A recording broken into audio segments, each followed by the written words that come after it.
Om Swastiastu. Perkenalkan, nama saya Loputi Merah Cindia Putri, nomor absen 22, kelas 11 Bahasa. Di sini saya akan menjelaskan tentang biografi dan kontribusi I Gusti Ngurah Rai terhadap kemerdekaan. Nama I Gusti Ngurah Rai lahir tanggal 30 Januari 1917, Carangsari, Petang Badung. Pangkat Letnan Kolonel, istri Desa Putukari, anak I Gusti Ngurah Gede Yudana dan I Gusti Ngurah Tantre, wafat 20 November 1946. Ayah dari I Gusti Ngurah Rai adalah seorang camat petang. Berkat jabatan ayahnya tersebut, ia mendapatkan kesempatan bersekolah formal di Highlands Inland School atau HIS. I Gusti Ngurah Rai sudah suka dengan dunia militer sejak kecil. Pada tahun 1936, ia melanjutkan pendidikannya di Sekolah Kader Militer di Prayoda, Bali, Gianyar.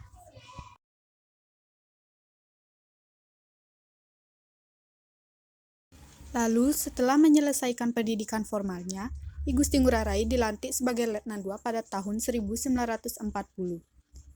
Setelah itu, ia melanjutkan pendidikannya di Corps of Leading for Reserve Officeers atau CORO di Magelang dan Pendidikan Artileri di Malang. Setelah tamat dari sekolah HIS, ia melanjutkan pendidikannya di Mir with Gabriel Leger Onderwijs atau MULO yang setara dengan sekolah menengah pertama di Malang. Berkat kerja kerasnya dalam menempuh pendidikan militer, I Gusti Ngurah Rai bisa menjadi seorang intel sekutu di daerah Bali dan Lombok pada masa penjajahan Belanda. I Gusti Ngurah Rai merupakan pucuk pimpinan tertinggi dalam perjuangan melawan pasukan Belanda atau NICA yang sudah dikenal sejak zaman penjajahan Belanda dan Jepang. I Gusti Ngurah Rai sangat berperan dalam merencanakan dan mengatur serangan gagasan dalam perjuangan.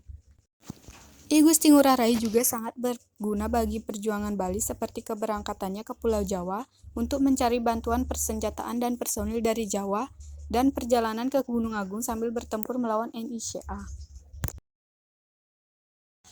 Pertempuran dilatar belakangi oleh kedatangan Belanda yang membonceng sekutu pada Maret 1946 di Bali.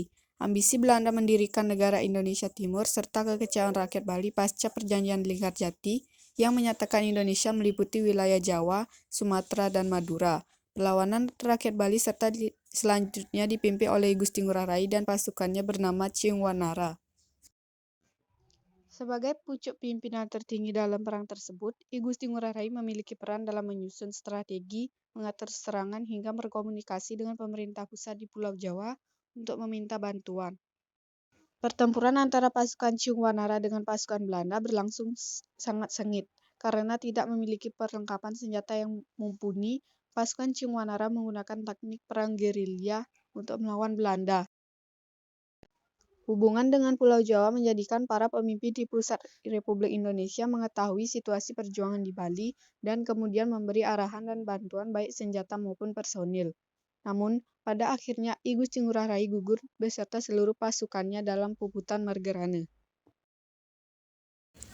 Untuk mengenang peristiwa heroik itu, di lokasi puputan Margerane kini berdiri Tugu Pahlawan Taman Pujaan Bangsa. I Gusti Ngurah Rai pun ditetapkan sebagai pahlawan nasional oleh pemerintah Republik Indonesia. Selain itu, nama I Gusti Ngurah Rai juga diabadikan sebagai nama Bandara Internasional di Bali dan Kapal Perang Republik Indonesia atau KRI. Juga disematkan untuk profil mata uang Rp50.000 pada tahun 2005. Alasan saya memilih tokoh I Gusti Ngurah Rai yaitu beliau sangat gigih dan semangat dalam memperjuangkan Bali agar Bali tidak dikuasai oleh Belanda. Sekian video dari saya. Jika ada kesalahan kata, saya mohon maaf dan saya ucapkan terima kasih. Om Santi Santi Santi.